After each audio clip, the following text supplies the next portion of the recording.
Good morning बच्चों। आइए आज हम लोग अपनी आगे की कहानी आगे बढ़ाते हैं कि इनके जीवन में और क्या क्या हुआ, ये जानकारी प्राप्त करते हैं।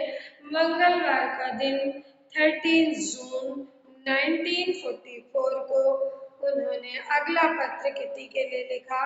क्या लिखती है? मेरी प्यारी किटी, मेरा एक और जन्मदिन गुजर गया। इस हिसाब से मैं 15 वर्ष की हो गई हूँ। मुझे काफी सारे उपहार मिले हैं। स्प्रिंगर की 5 खंडों वाली कलात्मक इतिहास की पुस्तक, चड्डियों का एक सेट, 2 बेल्ट, एक रुमाल, दही के 2 कटोरे, जैम की शीशी, शहद वाले 2 छोटे बिस्किट, मम्मी पापा की तरफ से वनस्पति विज्ञान की एक किताब, मार्गोट की तरफ से सोने का एक ब्रेसलेट, वानदान परिवार की तरफ से स्टिकर एल्बम, डसील की तरफ से बायोमाल्ट और मीठे मटर, मिएप की तरफ से मिठाई, बेब की तरफ से मिठाई और लिखने के लिए कॉपियाँ। सबसे बड़ी बात मिस्टर कुबलर की तरफ से मारिया तेरेसा नाम की किताब तथा क्रीम से भरे चीज के 3 स्लाइस। पीटर ने पेओनी फूल का खूबसूरत गुलदस्ता दिया। बेचारे को ये उपहार जुटाने में अच्छी खासी मेहनत करनी पड़ी, लेकिन वह कुछ और नहीं जुटा पाया। बेहद खराब मौसम, लगातार बारिश, हवाएं, उफान, समुद्र के बावजूद हमने शानदार तरीके से जारी किया अपना बर्थडे। यानी कि किस तरह से उन्होंने अपना बर्थडे सेलिब्रेट किया, इन अभावहीन जीवन में रह करके कैसे उन्होंने किस तरह से अभावग्रस्त होते हुए भी अपने जन्मदिन को मनाया। बेहद खराब मौसम बता रही है। कल चर्चिल स्मर्ट्स आइजनहावर आर्मोर्ड तथा फ्रांसीसी गांवों में गए, जिन पर ब्रिटिश सैनिकों ने अपने पहले से कब्जा कर लिया था और बाद में मुक्त कर दिया। चर्चिल एक टारपीडो नाव में थे। इससे तटों पर गोलाबारी की जा रही थी। बहुत से लोगों की तरह चर्चिल को भी पता नहीं है डर किस चिड़िया का नाम है। जन्मजात बहादुर। चर्चिल बहुत ही बहादुर व्यक्ति थे।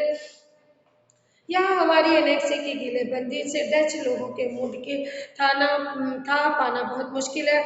इस बात में कोई शक नहीं है कि लोग बाग बैठे ठाड़े भी खुश रह लेते हैं, यानी बिना वजह के खुश रह लेते हैं। ब्रिटिश सैनिकों ने आखिर अपनी कमर कस ली है, अपने मकसद को पूरा करने के लिए निकल पड़े। ब्रिटिश सैनिकों ने अपनी कमर कस ली, अपने मकसद को, अपने मंसूबे को पूरा करने के लिए वो निकल पड़े। जो लोग ये दावे करते फिर रहे थे कि वे ब्रिटिश द्वारा कब्जा किए जाने के पक्ष में नहीं है, नहीं जानते कि वे कितनी गलती कर रहे हैं। उनके तर्क का कारण इतना है कि ब्रिटिश को लड़ते रहना चाहिए, संघर्ष करते रहना चाहिए और हॉलैंड पर कब्जा कर लेना चाहिए। आगे उन्होंने बताया, हॉलैंड को आज़ाद कराने के लिए अपने शूरवीर सैनिक की शहादत के लिए आगे आना चाहिए। हॉलैंड के साथ साथ कब्जे वाले दूसरे देशों को भी आज़ाद कराना चाहिए, लेकिन इसके बाद ब्रिटिश को हॉलैंड में रुकना नहीं चाहिए। इसके बजाय उन्हें चाहिए कि वे सभी कब्जे वाले देशों में हाथ जोड़ जोड़ कर माफ़ी मांगे। डच ईस्ट इंडीज को इसके सही हकदारों के हाथों में सौंपे और थके टूटे हारे टूटे पीटे अपने देश ब्रिटेन में लौट जाएं। भूखों मूर्खों की कहीं कोई कमी नहीं है। इसके बावजूद जैसा कि मैंने कहा, कुछ एक समझदार डच लोगों की भी कमी नहीं है। अगर ब्रिटिश ने जर्मनी के साथ शांति संधि पर हस्ताक्षर कर लिए होते तो हॉलैंड और उसके पड़ोसी देशों का क्या हाल हुआ होता। इसके बाद ऐसा करने के बहुत मौके मौजूद थे। हॉलैंड जर्मनी बन चुका होता और तब यह होना ही समाप्ति का संकेत होता, सब कुछ खत्म हो जाने का संकेत। यानी युद्ध में सब कुछ खत्म ही होता है, कुछ बनता नहीं है। ऐसे सभी डच लोग जो अभी भी ब्रिटिश को हिकारत से देखते हैं, यानी बड़ी धिक्कार नजरों से देखते हैं, ब्रिटेन की खिल्ली उड़ाते हैं, उसके बुढ़ाते लार्डों की सरकार को ताने मारते हैं, उन्हें कायर कहते हैं, इसके बावजूद जर्मनों से नफरत करते हैं, यह एक अच्छा खासा सबक सिखाने के लायक है। उनकी जमकर मरम्मत की जानी चाहिए, तभी हमारे जंग लगे दिमाग खुलेंगे और उनमें जोश आएगा। एन ने लिखा कि हमें उनकी जमकर मरम्मत करनी चाहिए, तभी हमारे जंग लगे, यानी कि जो हम सोच नहीं पाते, ऐसे दिमाग बनाकर बैठे, तभी ये इनके दिमाग खुलेंगे। मेरे दिमाग में हर समय इच्छाएं, विचार, आरोप, डांट फटकार ये चक्कर लगाते रहते हैं। मैंने सचमुच मैं उतनी घमंडी नहीं हूँ जितना लोग मुझे समझते हैं। मैं किसी और की तुलना में अपनी कई कमजोरियां, खामियों को बेहतर तरीके से जानती हूँ। लेकिन एक फर्क है कि मैं जानती हूँ कि मैं खुद को बदलना चाहती हूँ, बदलूंगी और काफी हद तक बदल चुकी हूँ। वो कहती हैं कि लोग कहते हैं कि हम अपने नेचर को बदल नहीं सकते, लेकिन मैं अपने नेचर को काफी हद तक बदलना चाहती हूँ। मैं घमंडी नहीं हूँ जैसा लोग मुझे जानते हैं। मैं अपने नेचर को बदल चुकी हूँ और भी जो कोशिश कर रही हूँ दिन प्रतिदिन बदलने की। तब ऐसा क्यों है? मैं अपने इस आपसे एक सवाल पूछती हूँ कि लोग मुझे कभी भी इतना नाक घुसेड़ू या अपने आप को 30 मार का समझने वाले क्यों मानते हैं? क्या मैं वाकई अक्कड़ हूँ? क्या मैं ही अकेली अक्कड़ हूँ या वे सब ही हैं? यह सब वाहियात लगता है, मुझे पता है, लेकिन मैं ऊपर लिखा ये आखिरी वाक्य काटने वाली नहीं। ये वाक्य इतना मूर्खतापूर्ण नहीं है जितना लगता है। मुझ पर हमेशा आरोपी की बौछार करते रहने वाले दो लोग हैं, मिसेस वांदान और डसेल। अपने बारे में सबको पता है कि वे कितने जड़ बुद्धि हैं, मूर्ख, जिसके आगे कोई विशेषण लगाने की जरूरत नहीं है। मूर्ख लोग आमतौर पर इस बात को सहन नहीं कर पाते हैं कि कोई उनसे बेहतर काम करके दिखाए। मूर्ख लोग कभी इस बात को सहन करने के लिए तैयार नहीं हो पाते हैं कि कोई उनसे अच्छा काम करके दिखाए। वो सबसे मूर्ख होते हैं। उन्हें ये समझना चाहिए कि हमसे भी बेहतर कोई कर सकता है। सबसे बढ़िया उदाहरण ये दो जड़मती मिसेस वानदान और मूर्खाधिराज डसेन है। मिसेस वानदान मुझे इसलिए मूर्ख समझती है क्योंकि मैं उनके जितनी बीमारियों की शिकार नहीं हूँ। वे मुझे अक्खड़ समझती हैं क्योंकि वो मुझसे ही ज्यादा अक्खड़ है। वे समझती हैं कि किस मेरी पोशाकें छोटी पड़ गई क्योंकि उनकी पोशाकें और भी ज्यादा छोटी पड़ गई। और वे समझती हैं कि मैं अपने आप को कुछ ज्यादा ही 30 मार का समझती हूँ क्योंकि वे उन विषयों पर मुझसे भी 2 गुना ज्यादा बोलती हैं। उन्होंने अपने बारे में जो टीका टिप्पणी करने वाले लोग हैं उनके विषय में लिखा है जिनके बारे में वे खाक भी नहीं जानती। यह बात डसेल पर भी फिट होती है, लेकिन मेरी प्रिय कहावत है कि जहाँ आग होती है धुआं वही होता है। मुझे यह मानने में रत्ती भर भी संकोच नहीं है कि मैं सब कुछ जानती हूँ।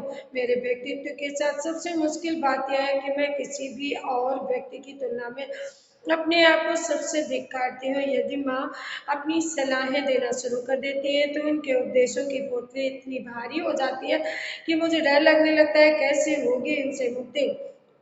माँ अगर उपदेश देना शुरू कर देती थी तो एन परेशान हो जाती है और कहती है मुझे ये डर लगता है कि कैसे इनसे मुक्ति मिल पाएगी। जब तक एन का वही पुराना रूप सामने नहीं आता मुझे कोई नहीं समझता।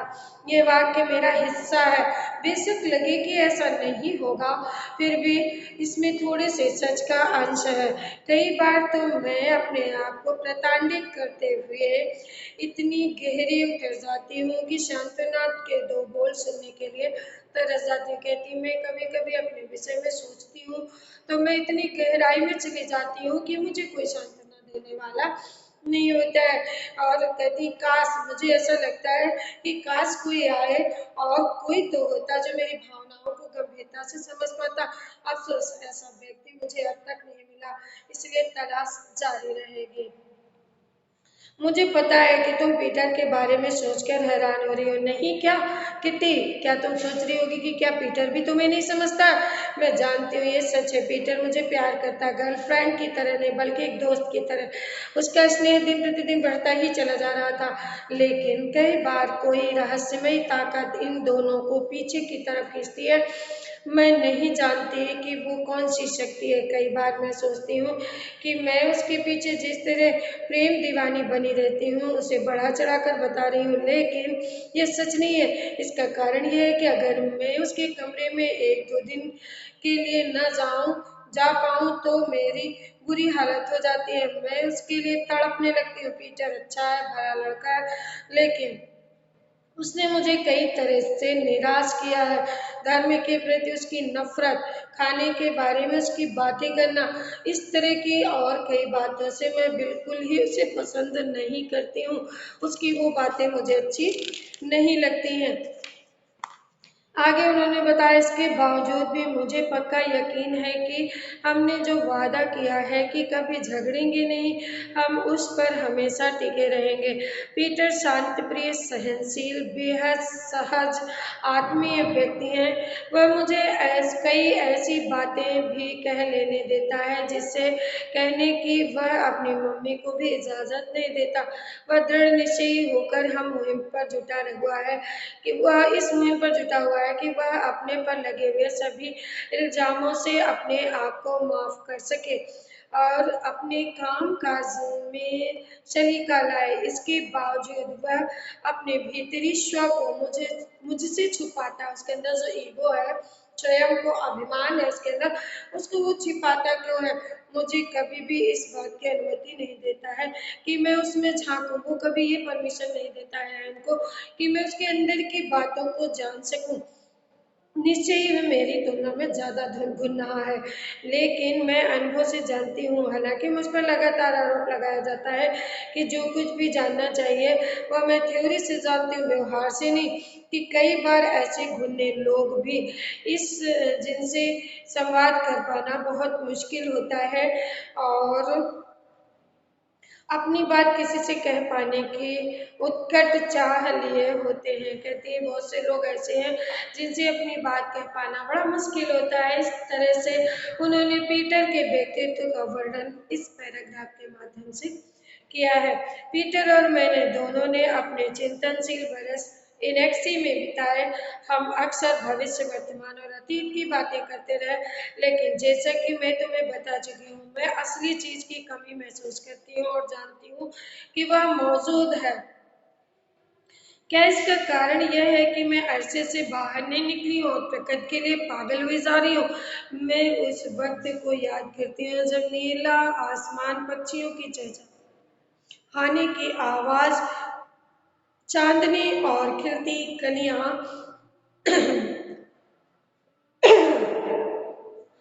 इन चीजों ने मुझे कभी भी अपने जादू से बांधा न होता। मेरे यहाँ आने के बाद चीजें बदल गई। उदाहरण के लिए छुट्टियों के दौरान की बात है। बेहद गर्मी थी। मैं रात के 11:30 बजे जबरदस्ती आंखें खोले बैठी रही ताकि मैं अपने अकेले के बूते पर अच्छी तरह चांद को देख सकूं। अफसोस, मेरी सारी मेहनत बेकार गई। चांद इतनी ज्यादा थी कि खिड़की खोलने की जोखिम नहीं लिया जा सकता था। कई महीने बाद एक और मौका ऐसा आया कि उस रात मैं अपनी ऊपर वाली मंजिल पर थी। खिड़की खुली हुई थी। जब तक खिड़की बंद करने का वक्त नहीं हो गया था, मैं वहीं बैठी रही और यह गहरी शामली बरसात की रात थी। तेज हवाएं चल रही थी। बादलों के बीच लुका छिपी चल रही थी। सारे नज़ारे ने मुझे मंत्रमुग्ध कर दिया था। पिछले 1.5 वर्ष से मैं पहली बार ये हो रहा था कि मैं आमने सामने रात से साक्षात्कार कर रही थी। उस शाम के बाद प्रकृति से साक्षात करने की मेरी चाह लगातार बढ़ती गई। तब मुझे चोर, उचक्कों, मोटे काले चूहे, पुलिस के छापे का डर नहीं रहा था। मैं अकेली ही नीचे चली गई थी और रसोई तथा प्राइवेट ऑफिस की खिड़की से प्रकृति के नज़ारे देखती रही। कई लोग सोचते हैं कि प्रकृति सुंदर होती है। कई लोग समय समय पर तारों भरे आसमान के तले सोते हैं। कई लोग अस्पतालों और जेलों में उस दिन की राह देखते हैं कि कब आजाद होंगे, फिर वे प्रकृति के इस अनूठे उपहार का आनंद ले पाएंगे। प्रकृति गरीब अमीर के बीच कोई भेदभाव नहीं करती है। लेखिका ने स्वयं लिखा है कि किस तरह से एक रात मेरी खिड़की खुली थी जब हम रात्रि के होने का इंतजार कर रहे थे। खिड़कियां बंद करने का समय था कि अचानक मौसम, बादल आ गए और बादल लुका छिपी कर रहे थे। ये मौसम प्रकृति का अनूठा उदाहरण है और मैं उसको देख रही थी। कहती हैं कितने लोग ऐसे होंगे जो जेल में बंद होंगे, अस्पताल में एडमिट होंगे, जो रात्रि का ये नहीं देख पाते, साक्षात्कार नहीं कर पाते हैं। वैसे उन्हीं में से मैं भी एक हूँ जो इस तरह से रात्रि के नज़ारे का वर्णन कर रही हूँ। मैंने साक्षात्कार किया। यह मेरी कल्पना मात्र नहीं है।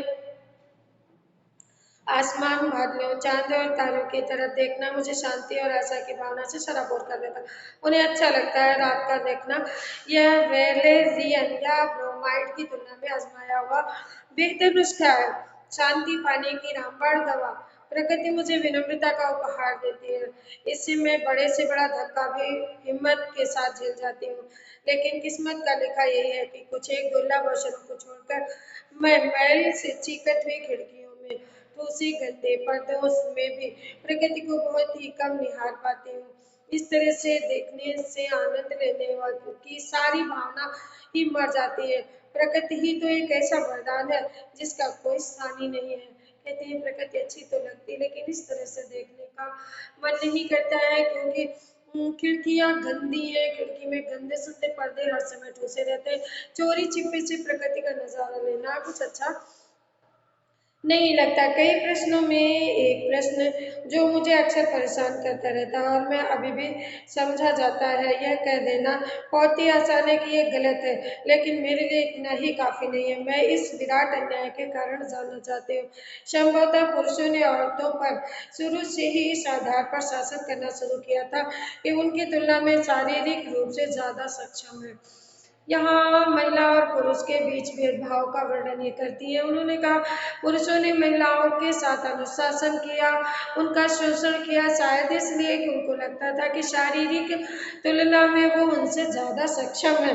लेकिन पुरुष ही कमा कर लाता है, बच्चे पालता पोसता है और जो मन में आता है करता है। लेकिन हाल ही में एक स्थिति बदली है। औरतें अब तक इन सबको सहती चली आ रही। औरतों ने अभी तक इन सब चीजों को पुरुषों के द्वारा किए गए शोषण को समझा और अभी तक झेलते चले आ रहे हैं। चूंकि इस प्रथा को जितना अधिक जारी रखा गया उतना ही गहराई से अपनी जड़ें जमाती चली गई, क्योंकि महिलाएं उनके शोषण का शिकार होती रही और ये प्रथा जड़ें जमाती चली गई।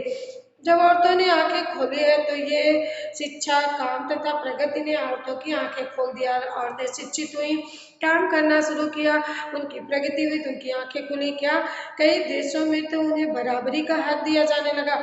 कई लोगों ने, कई औरतों ने और कुछ पुरुषों ने भी अब इस बात को महसूस किया है कि इतने लंबे अरसे तक इस तरह की वाहियात स्थिति को झेलते जाना गलत ही था। आधुनिक महिलाएं पूरी तरह स्वतंत्र होने का हक चाहती हैं। लेकिन इतना ही काफी नहीं है, महिलाओं का भी पूरा सम्मान किया जाना चाहिए। आमतौर पर देखा जाए तो पूरी दुनिया में पुरुष वर्ग को पूरा सम्मान मिलता है, तो महिलाओं ने ही क्या कसूर किया है वे इससे वंचित रहे और इससे अपने हिस्से का सम्मान न मिले। सैनिकों और युद्धों में वीरों का सम्मान किया जाता है, उन्हें अलंकृत किया जाता है, उन्हें अमर बना डालने का तक शौर्य प्रदान किया जाता है, शहीदों की पूजा भी की जाती है। लेकिन कितने लोग ऐसे हैं जो औरतों को भी सैनिक का दर्जा देते हैं। उन्होंने कहा कि और सैनिकों को इतना सम्मान दिया जाता है, उन्हें अलंकृत किया जाता है, उन्हें सजाया जाता है, उन्हें शौर्य वीर कहा जाता है। लेकिन कितने लोग समाज में ऐसे हैं जो औरतों को भी सैनिक का दर्जा देते हैं। उन्होंने क्यों कहा, देखिए बहुत अच्छी बात लास्ट में लिखा है उन्होंने। मौत के खिलाफ मनुष्य नाम की किताब में मैंने पढ़ा था कि आमतौर पर युद्ध में लड़ने वाले वीर को जितनी तकलीफ, पीड़ा, बीमारी और यंत्रणा से गुजरना पड़ता है उससे कहीं अधिक तकलीफें औरतें बच्चों को जन्म देते समय झेलती है। जितना पीड़ा सैनिकों को नहीं झेलनी पड़ती युद्ध के दौरान, उससे कहीं अधिक पीड़ा सहना पड़ता है औरतों को बच्चों को जन्म देते समय। इतनी सारी तकलीफों से गुजरने के बाद उन्हें पुरस्कार में क्या मिलता है कि जब बच्चा जन्मने के बाद उसका शरीर अपना आकर्षण खो देता है, शरीर में वो चीज नहीं रह जाती बच्चों को जन्म देने के बाद, उनका आकर्षण खो जाता है। तब उसे एक तरफ धक्का दे दिया जाता है, निकाल दिया जाता है, किनारे कर दिया जाता है, उसके बच्चे उसे छोड़ देते हैं, उसका सौंदर्य उससे विदा ले लेता है। औरत ही तो है जो मानव जात की निरंतरता को बनाए रखने के लिए इतनी तकलीफों से गुजरती है और संघर्ष करती है। लेखिका ने लिखा कि एक औरत ही तो है जो इस संघर्ष से गुजरती है, कितना संघर्ष करती है और इस मानव जीवन की निरंतरता को कायम रखती है। क्या उसे सम्मान मिलता है? वही बच्चे बड़े होकर के जिन्हें वो जन्म देने के लिए अपने आकर्षण को खो देती है, अपनी सुंदरता को खो देती है, वही बच्चे बड़े होकर के कहते हैं आपने मेरे लिए क्या किया। तो बहुत अधिक मजबूत और बहादुर सिपाहियों से भी ज़्यादा मेहनत करके खटती है। वह जितना संघर्ष करती है उतना तो बड़ी बड़ी डींगे हाँकने वाले ये सारे सिपाही मिलकर भी नहीं करते। मेरा ये कहने का कतई मतलब नहीं है कि औरतों को बच्चे जन्म देना बंद कर देना चाहिए। इसके विपरीत प्रकृति चाहती है कि वो ऐसा करें कि जब इस वजह से उन्हें ये काम करते रहना चाहिए। मैं जिस चीज़ की भर्त्सना करती हूँ वह है हमारे मूल्यों की प्रथा। ऐसे व्यक्तियों की मैं भर्त्सना करती हूँ जो ये बात मानने को तैयार नहीं होते कि समाज में औरतें की खूबसूरती और सौंदर्य मई औरतों का योगदान कितना महान और मुश्किल है। यानी कि जो सुंदर औरतें बच्चों को जन्म देने के कारण अपनी सुंदरता को खो देती हैं, बुढ़ापा आ जाता है, धीरे धीरे वृद्धावस्था की ओर पलायन करती हैं। पलायन जब करती है तो वही बच्चे जिन्हें जन्म देती हैं वो उन्हें दुत्कारने के लिए तैयार हो जाते हैं। मैं पूछती हूँ उन पुरुषों से कि क्या उन्हें इस बात का बिल्कुल एहसास नहीं होता है जब उन माओं को, उन महिलाओं को, पत्नियों को इस तरह से दुत्कारा जाता है। मैं इस पुस्तक के लेखक श्री पॉल दे ग्रुइफ जी से भी पूरी तरह सहमत हूँ। उन्होंने एक पुस्तक पढ़ी है जो उन्हें मिस्टर रसेल ने इनाम में दिया था, उसमें गिफ्ट में दिया था। उसमें लिखी हुई ये बातें पढ़ करके उन्होंने इसमें जिक्र किया है। जब वे कहते हैं कि पुरुषों को ये बात सीखनी भी चाहिए कि संसार के जिन हिस्सों को हम सभ्य कहते हैं वहाँ जन्म अनिवार्य है और टाला न जा सकने वाला काम नहीं रह गया है। आदमियों के लिए बात करना बहुत आसान होता है, उन्हें औरतों द्वारा झेली जाने वाली तकलीफों से कभी गुजरना नहीं पड़ेगा। मेरा विश्वास है कि अगली सदी आने तक ये मान्यता बदल चुकी होगी। बच्चे पैदा करना ही औरतों का काम है।